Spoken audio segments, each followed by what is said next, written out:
Red label, Lenin, Ashwin யாஷர் இந்த 2 புதுமுகங்கள் நடிச்சு, இவங்களோட டைரக்டர் ஆர்.வி. உதயகுமார், முனிஷ்காந்த் இவங்களா நடிச்சு, கே.ஆர். வினோத் டைரக்ஷன்ல ரீசெண்டா தியேட்டர் ரிலீஸ் ஆன படம் தான் ரெட் லேபிள். இந்த படத்தோட ஸ்டோரி என்ன அப்படின்னா, வணக்கம், நான் ஆனந்த். இந்த படம் வந்து ஒரு மிஸ்ட்ரி த்ரில்லர் ஃபிலிம். படத்தோட ஸ்டோரி என்ன அப்படின்னா, எலெக்ஷன் நடக்குது, ஸ்கூல் காலேஜ் எலெக்ஷன் நடக்குது. அந்த எலெக்ஷன்ல வந்து பார்ட்டிசிபேஷன்ல ஒரு ஆள் வந்து அந்த பகுதியோட எம்எல்ஏவோட பையன் அந்த தேர்தலில் போட்டிடுறாரு காலேஜ் எலெக்ஷன்ல. இன்னொரு பையன் சாதாரணமா ரொம்ப அமைதியான ஒரு சாதாரண ஒரு பையன் அவனும் போட்டிடுறான். இந்த எம்எல்ஏவோட பையன் என்ன பண்றான் அப்படின்னா, அந்த பையனை போட்டு டார்ச்சர் பண்ண, ஏன்னா எம்எல்ஏ பையன் அப்படிங்கிறப்ப காலேஜுக்குள்ள வந்து இல்லாத அட்டுழியம் பண்ணிக்கிட்டு இருக்கான். எங்க அப்பா எம்எல்ஏ என்ன மீறி என்ன பண்ணிடுவீங்க, என்ன உங்களால ஒண்ணும் பண்ண முடியாது அப்படிங்கிற மாதிரி ரொம்ப அராஜகம் பண்ணிக்கிட்டு அவனை கண்ட்ரோல் பண்ணவே முடியல. ஏன்னா கண்ட்ரோல் பண்ணா எம்எல்ஏ உள்ள வருவாரு அப்படிங்கிறப்ப பிரச்சனை, எப்படி நம்மளால ஒண்ணும் பண்ண முடியும்னு சொல்லி அவனை ஹேண்டில் பண்ணவே முடியல. இந்த பையன் அவனை அகேன்ஸ்டா எதிர்த்து நிக்கிறான். இவனுக்கு வந்து ஸ்கூல்ல காலேஜுக்குள்ள ஸ்டூடெண்ட் சப்போர்ட்லாம் பயங்கரமா இருக்கு. அவன் எல்லாம் சேர்மன் ஆயிட்டானா நம்ம காலேஜ உண்டுலன் பண்ணிடுவான். இப்பவே காலேஜ் மோசமா இருக்கு, அவன் இன்னும் மோசமா பண்ணிடுவான் அப்படிங்கிற மாதிரி இது பண்றாங்க. இந்த பையன் எந்தவித சப்போர்ட் இல்லாம நிக்கிறான். ஆனா அவனுக்கு என்ன பண்ண எதுவுமே தெரியல. அப்படி இருக்கிற பட்சத்துல ஆல்ரெடி நம்ம காலேஜ்ல முடிச்சு வெளியே போன ஒருத்தன் வந்து இந்த மாதிரி பிரச்சனை எல்லாம் ஈஸியா ஹேண்டில் பண்ணுவான். அவனும் காலேஜ் ஸ்டூடெண்ட் தான், ரொம்ப பயங்கரமான ஆளு. பசங்களுக்கு ஒரு பிரச்சனை அப்படின்னா யார் தப்பாலும் தட்டி கேட்பான் அப்படிங்கிற மாதிரி உள்ள வரார் லெனின். அவர் உள்ள வந்து நான் அட்வைஸ் கொடுக்குறேன், எப்படி நீ ஜெயிக்கணுங்க பார்த்து அட்வைஸ் கொடுக்குறேன், உனக்கு பாதுகாப்பா நான் இருக்கிறேன், எப்படி நீ எலெக்ஷனை ஜெயிக்க போற, ஆனா உனைய சேஃப்டி பண்றதுக்கு நான் இருக்கேன் அப்படின்னு சொல்லி சப்போர்ட் பண்றாரு. அவரு சேஃப்டி பண்ற இந்த டைம்ல காலேஜுக்குள்ள ஒரு பெரிய ஒரு மர்டர் நடந்தது. அந்த மர்டரை யார் பண்ணா, அந்த மர்டர்ல இருந்து அந்த கொலை பண்ணவன லெனின் காப்பாத்தினாரா காப்பாத்தலையா அப்படிங்கிற ஒரு ஒரு பொலிட்டிக்கல் ஒரு மிஸ்ட்ரி த்ரில்லர் ஃபிலிம் தான் இந்த படம். இப்ப நான் எப்படி ஸ்டோரி சொல்றதுக்கு அங்கிட்டு இங்கிட்டு சுத்திக்கிட்டு இருந்தேன், இதே மாதிரிதான் படத்துக்குள்ளேயும் இருக்கு. படத்துல ஏன் படம் வந்து நம்மளோட கனெக்ட் பண்ணிக்க முடியலன்னு தெரியல. ஒருவேளை இது வந்து இப்படி இது வந்து எல்லாருமே கேஸ்ட் அண்ட் க்ரூ எல்லாருமே புதுசா போட்டிருக்கனால, எல்லாமே நியூ ஃபேஸா இருக்கனால நமக்கு அந்த ஃபீல் வருதா அப்படிங்கிறது தெரியல. நிறைய இடங்கள்ல நமக்கு அது எந்த இடத்துலயுமே கனெக்ட் பண்ணிக்க முடியல. படத்துல ஒரு லவ் இருக்கு, ஹீரோ ஹீரோயினுக்கு லவ் இருக்கு, லவ் சாங்ஸ்லாம் வச்சிருக்காங்க.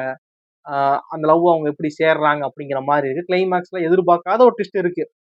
கொஞ்சம் கூட இந்த கொலை இவங்க இவங்க தான் பண்ணியிருப்பாங்க அப்படிங்கிற மாதிரி ஒரு விஷயமே புதுசா இருந்துச்சு கிளைமேக்ஸ் பார்க்குறப்ப.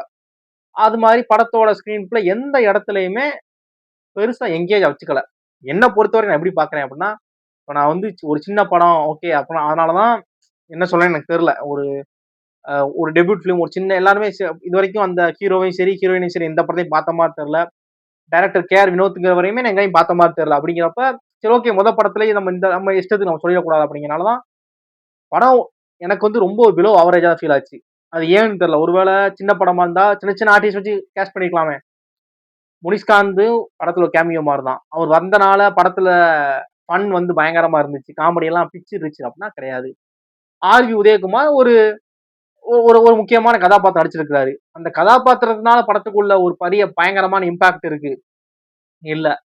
படம் ஏதாவது இடத்துல ஆடியன்ஸ வந்து படத்துக்குள்ள கூட்டு போயிருது, ஒரு என்கேஜ் வச்சுக்குதுன்னா அது இல்ல. நான் வந்து பெருசா எந்த படத்துக்குமே ரொம்பலாம் இது பண்ற ஆளே கிடையாது. என்ன பொறுத்தவரைக்கும் ஒரு படம் எப்படி இருக்கணும் அப்படின்னா, ஒண்ணு ஆடியன்ஸ் என்கேஜ் வச்சுக்கணும். சின்ன படமோ, பெரிய படம் ரொம்ப என்கேஜ் வச்சுக்கணும். ஸ்கிரீன் பிளேல நான் எதிர்பார்க்கிற விஷயம் இருக்கவே கூடாது. அப்படி ஒரு என்கேஜான ஸ்கிரீன் பிளே இருக்கணும். இல்லையா எமோஷனலாவோ, இல்ல படத்தோட ஃபன்னாவோ என்ன என்கேஜ் பண்ணிக்கணும். அந்த 2 1/2 மணி நேரம், 2 1/4 மணி நேரம் நான் வந்து டைம பார்க்காம, போர் அடிக்காம எனக்கு ஃபீல் பண்ற மாரி படமா இருந்தா, அது என்ன பொறுத்தவரை நல்ல படம் தான். அப்படி இந்த படம் இருக்கான்னு கேட்டா இல்ல. இன்னும் கொஞ்சம் பெட்டரா பண்ணியிருக்கலாம். இல்ல சின்ன சின்ன ஆர்டிஸ்ட்க்கு பதிலா வேற ஏதாவது ஆர்டிஸ்ட்ட போட்டுருக்கலாம். இல்ல இன்னும் கொஞ்சம் சுவாரஸ்யமான எலமெண்ட்ட படத்துக்குள்ள ஆட் பண்ணி, ஆடியன்ஸ பயங்கர என்கேஜா வச்சிருந்திருக்கலாம் அப்படிங்கிறது தான் என்னோட சஜஷன். அது இல்ல அப்படிங்கிறதுனால தான் படத்தோட மியூசிக் ஸ்கோர், படத்தோட சினிமாட்டோகிராஃபி ஒர்க் எல்லாமே இந்த படத்துக்கு எந்த மாரி ஒரு டீசென்ட்டான ஒர்க்கோ அதெல்லாம் டீசென்ட்டா இருந்துச்சு. படம் ஒரு பிலோ அவரேஜா தான் ஃபீல் ஆச்சு. மொக்க, கிரிஞ்சு ஃபிலிம் அப்படிலாம் இல்ல. மொக்க, கிரிஞ்சு ஃபிலிம்னா அதுக்கு நான் வேற படம் சில வேற எக்ஸாம்பிள் வச்சிருக்கேன். அந்த மாரி காமெடியெல்லாம் இல்ல. படத்துல இப்ப யோசிச்சு பார்க்குறேன், ஒரு படம் பார்த்து முடிச்சதுக்கு அப்புறம் இதுல இந்த இந்த காமெடி நான் சிரிச்சேன் அப்படின்னா, எனக்கு பெருசா எந்த காமெடியும் சொல்ல தெரியல. இந்த காமெடி நான் சிரிச்சு என்ஜாய் பண்ணேன். அந்த காமெடி ரொம்ப பயங்கரமா இருந்துச்சு. அப்படிங்கிற மாரி எனக்கு எந்த இடத்துலயும் ஃபீல் ஆகல. அது மாரி ஏதாவது இடத்துல கனெக்ட் பண்ணிக்க முடிஞ்சுச்சு. படத்தோட லவ் சீக்வென்ஸ் ஆகட்டும், படத்துல காலேஜ் போர்ஷன் அப்படிங்கிறப்ப, இது நம்ம காலேஜ் நடந்த ஃபன்னு. இந்த காலேஜ் நம்ம அப்படிங்கிற எந்த ஒரு பர்சனல் கனெக்ட்டுமே படத்தோட எனக்கு வரல. சும்மா ஒரு 2 1/2 மணி நேரம் படம் பார்க்கணும்னு பார்த்தேன். படம் எந்த இடத்துலயுமே எனக்கு பெருசா இதால. படம் ஓகே ஒரு டிவிஷனான ஒரு பார்க்குற மாரி ரொம்ப நார்மலா இருக்கு. என்ன எதிர்பார்க்கலாம்? என்ன இந்த படத்துல நீங்க எதிர்பார்க்கலாம் அப்படின்னா, ஒரு வல்கரான காட்சிகள் படத்துல இருக்கான்னு கேட்டா அது இல்ல. குழந்தைகளோட பார்க்கலாமா? படத்துல இருந்து தவறான காட்சி, கெட்ட வார்த்தைகள் அதெல்லாம் இல்ல. அப்போ அந்த மாரி எதுவுமே இல்ல. நீங்க தாராளமா அந்த படத்த தைரியமா பார்க்கலாம். படம் உங்க நியர்பை தியேட்டர்ல அவைலபிளா இருக்கும். பார்க்கணும்னு நெனச்சீங்கன்னா மட்டும் இந்த படத்த பாருங்க. எனக்கு இந்த படம் நான் சஜெஸ்ட் பண்ணல. அ எனக்கு இந்த படம் பெருசா பிடிக்கல. ஒரு பிலோ அவரேஜான ஒரு படம் தான். எந்த இடத்துலயுமே என்ன ஆச்சரியப்படுத்தல. ஒரு பெட்டரா ஒரு படம் பண்ணுங்க. கண்டிப்பா.